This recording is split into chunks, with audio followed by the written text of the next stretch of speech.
ভোর রাতে যখন সাহারি খেতে উঠবেন, আপনি তো সাহারি খেতে উঠেন, আপনি জানেন ওই সময়টার দাম কত? আমরা বেশিরভাগ মানুষ জানি না ভোর রাতের এই সময়টার দাম কত। আরে ভাই, এই সময়ের দোয়া 1 মিনিটের দোয়া অন্য সময়ের 100 মিনিটের সমানও না।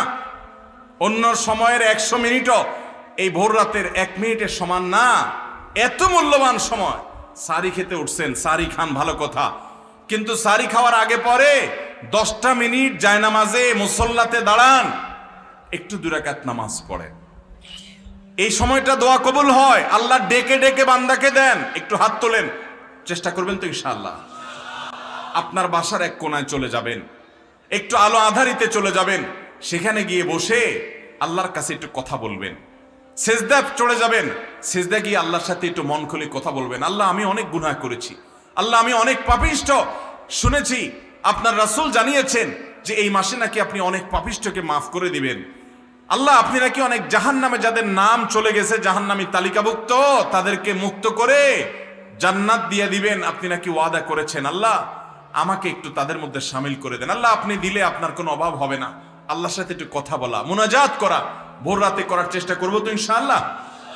ঘরের এক কোনায় চলে যাবেন, সাহারিটা আগে আগে খেয়ে শেষ করবেন, আজানের এখনো 15 মিনিট বাকি।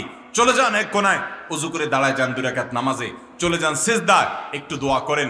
নিরিবিলি জায়গা যদি বাসায় না থাকে, ছাদে চলে যান, মসজিদে আগে চলে যান, এক কোনায় চলে যান। এই সময়ের 10টা মিনিট অন্য সময়ের ঘন্টাকে ঘন্টার চাইতে মূল্যবান। চেষ্টা করবো তো ইনশাআল্লাহ। ভাইরা আমার, সিয়াম আমাদেরকে হারাম ছাড়ার প্রশিক্ষণ দেয়। সিয়াম আমাদেরকে বলে তোমার যা মনে চায় তা করতে পারবা না। অনেক অবৈধ কাজ করার সুযোগ আসে, তোমার মনেও চায়, কিন্তু করা যাবে না। কারণ যে তুমি রোজা রয়েছো, রোজা রেখে তুমি ট্রেনিং নিয়েছ যে পানি থাকলেই পান করা যাবে না, খাদ্য থাকলেই খাওয়া যাবে না, ক্ষুধা থাকলেই খাওয়া যাবে না, আল্লাহর ভয়ে বেঁচে থাকতে হবে। এই বিষয়টাকে সামগ্রিক জীবনে অ্যাপ্লাই যেন করি, সেই শিক্ষাটাই রমজানের রোজা আমাদেরকে দেয়। আল্লাহ আমাদেরকে সেই শিক্ষা গ্রহণ করার তৌফিক দান করুন। ভাইরা আমার, রোজাকে যদি আপনি এক কথায় বুঝতে চান, এক কথায় যদি বলি রোজা কি, তাহলে আপনি বলতে পারেন রোজা বলা হয় সবরের নাম। রোজা কিসের নাম ভাই? সবরের নাম। ওই যে ক্ষুধা আছে, খাবারও আছে, তৃষ্ণা আছে, পানিও আছে, তারপরও খাচ্ছেন না, এর নাম সবর। এর নাম কি? ধৈর্য ধারণ করা, নিজেকে নিয়ন্ত্রণ করতে শিখা। আমাদের যুবকদেরকে উচ্ছৃঙ্খল হওয়ার জন্য হাজারটা আয়োজন ভোগবাদী এই সমাজে আছে। ইসলাম শুধু বলে ভোগ নয়, ত্যাগ করতে শিখো, কন্ট্রোল করতে শিখো, নিয়ন্ত্রণ করতে শিখো নিজেকে। যেখানে সেখানে ডাইরেক্ট হয়ে যাওয়া নয়, নিজেকে আটকে রাখা, নিয়ন্ত্রণ করা, সবর করা। সবর মানে শুধু বিপদে ধৈর্য ধারণ করার নামই সবর নয়। সবর মানে নিজেকে যে কোনো কাজে আবদ্ধ করে ফেলা, এটা হলো সবর। ভাইরা আমার, জীবনের সাফল্য, আখিরাতের সাফল্য তো বটে, দুনিয়ার সাফল্য সবর ছাড়া কোনোদিন সম্ভব হতে পারে। একজন ছাত্র, তার পড়ালেখা করতে ভালো লাগে না, পড়ায় মন বসে না, তার মনে চায় শুধু ফেসবুক টিপতে, আছে না নাই? এরপরও সে নিজেকে যদি পড়ার মধ্যে ধরে রাখতে পারে, নিজেকে যদি সে নিয়ন্ত্রণ করতে পারে, ওই ডানে বামে এদিক সেদিক ঘোরাঘুরি না করে সে যদি বইয়ের মধ্যে পড়ে থাকে, পড়াশোনা ঠিক মতো করে, তাহলে তার ক্যারিয়ারটা ভালো হবে কি হবে না? ইনশাআল্লাহ হবে।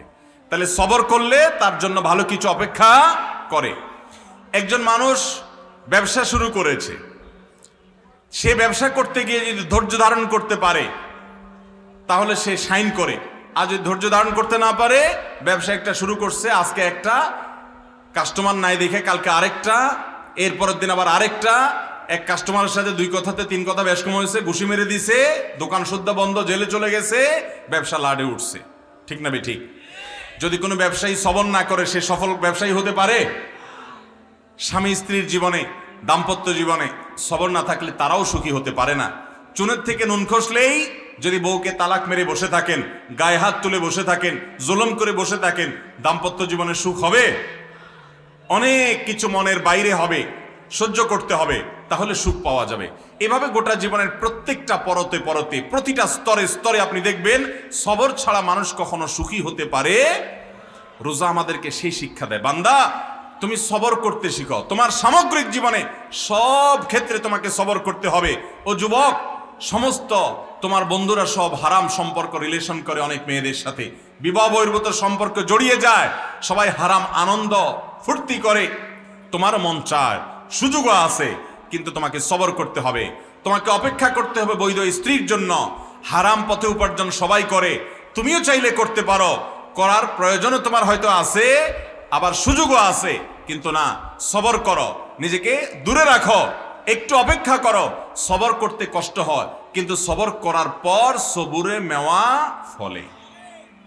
সবুরে মেওয়া কি সাথে সাথে ফলে?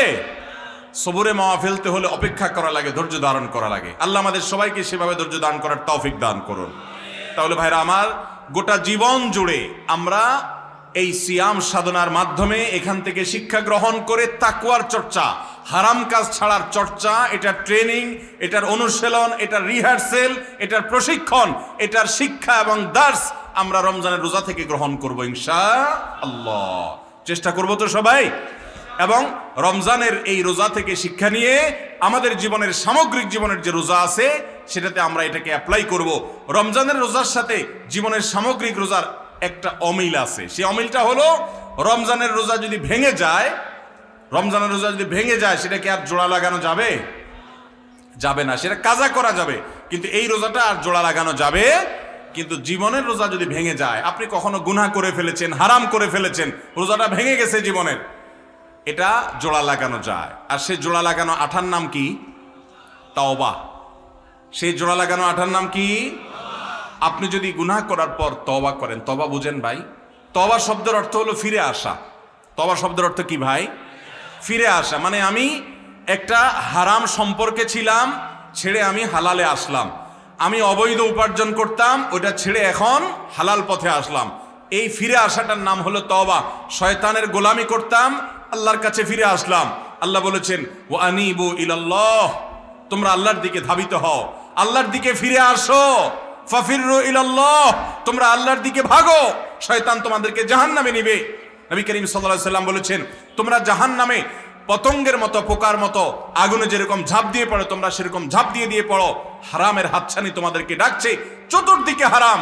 শিক্ষা প্রতিষ্ঠানে যাবেন, ব্যবসা বাণিজ্য করতে যাবেন, চাকরি বাকরি করতে যাবেন, বিদেশে যাবেন, চাষাবাদ করতে যাবেন, সমাজে বসবাস করতে যাবেন, রাজনীতি করতে যাবেন, যেখানেই যাবেন হারামের হাতছানি। হারাম ছাড়া কোথাও টিকা কঠিন হয়ে যায়, সবাই ঝাঁপ দিয়ে সেদিকে চলেও যায়। কিন্তু নবী সাল্লাল্লাহু আলাইহি সাল্লাম বলেছেন, আমি তোমাদের কোমর ধরে ধরে শুধু টানি জাহান্নাম থেকে বাঁচাবার জন্য। এটাই নবীদের ডিউটি। আলেমরা সেই ডিউটিটা পালন করেন। এই ডিউটি পালন করার পর অল্প সংখ্যক মানুষ বাঁচতে পারে, এই লোকগুলো জান্নাতি হয়। আর বেশিরভাগ লোক গড্ডালিকায় এবং স্রোতে গা ভাসিয়ে দেয়, তারা জাহান্নামী হয়। আল্লাহ আমাদেরকে জান্নাতি হওয়ার তৌফিক দান করুন। আমরা রমজানের রোজা থেকে তওবার শিক্ষা গ্রহণ করব তো ইনশাআল্লাহ? আমরা রমজানের রোজা থেকে সবরের শিক্ষা গ্রহণ করব তো ইনশাআল্লাহ? আমরা রমজানের রোজা থেকে তাকওয়ার শিক্ষা গ্রহণ করব তো ইনশাআল্লাহ? আল্লাহ আমাদের সবাইকে মুত্তাকি হওয়ার তৌফিক দান করুন, সিয়ামের উদ্দেশ্যকে বুঝার তৌফিক দান করুন, সিয়ামের উদ্দেশ্য হাসিল করার তৌফিক দান করুন। রমজান শেষে যেন আমি মুত্তাকি হতে পারি, সেই তৌফিক আল্লাহ তাআলা আমাদের দান করুন। রমজান মাস চলে গেছে, আপনি কোনো গুনাহ ছাড়তে পেরেছেন কিনা, কোনো বদঅভ্যাস ছাড়তে পেরেছেন কিনা, কোনো ভালো কাজ শুরু করতে পেরেছেন কিনা, এটা প্রমাণ করবে আপনার সিয়াম সাধনা সার্থক হয়েছে নাকি ব্যর্থ হয়েছে। আপনি যদি রমজান শেষে দেখতে পারেন যে হ্যাঁ, আমার ধূমপান করার বদঅভ্যাস ছিল, আমি রমজানে আল্লাহর ভয়ে এটা ছেড়ে দিয়েছি, আর ধরি নাই, আলহামদুলিল্লাহ, আপনার সিয়াম সাধনা সার্থক। আমি রমজানে তওবা করেছি, হারাম সম্পর্কে আর যাব না, আমি রমজানে তওবা করেছি, হারাম উপার্জন আর করব না, এটা যদি আপনি ধরে রাখতে পারেন, তাহলে আপনি সুধারণা করতে পারেন যে আমার রমজানের সিয়াম সাধনা সার্থক। কারণ আল্লাহ বলেছেন, লাআল্লাকুম তাত্তাকুন, রোজা দেওয়াই হয়েছে যাতে রোজা রেখে তুমি মুত্তাকি হতে পারো। রমজান শেষে আপনার তাকওয়া এটা উন্নতি হয়েছে কিনা, আপনি মুত্তাকি হিসাবে আগে বাড়তে পেরেছেন কিনা, এটি নির্ভর করবে আপনার রোজা, আপনার রমজান সার্থক হয়েছে কিনা। আল্লাহ রাব্বুল আলামিন ও আরশে আজিমের মালিক আমাদের সবাইকে আপনি আমাদের রোজাটাকে সার্থক করার তৌফিক দান করুন। ভাইরা আমার, রোজা যদি সার্থক না হয়, রমজানটা যদি সার্থক না হয়, লস অনেক বেশি হয়ে যাবে। কি লস হবে জানেন?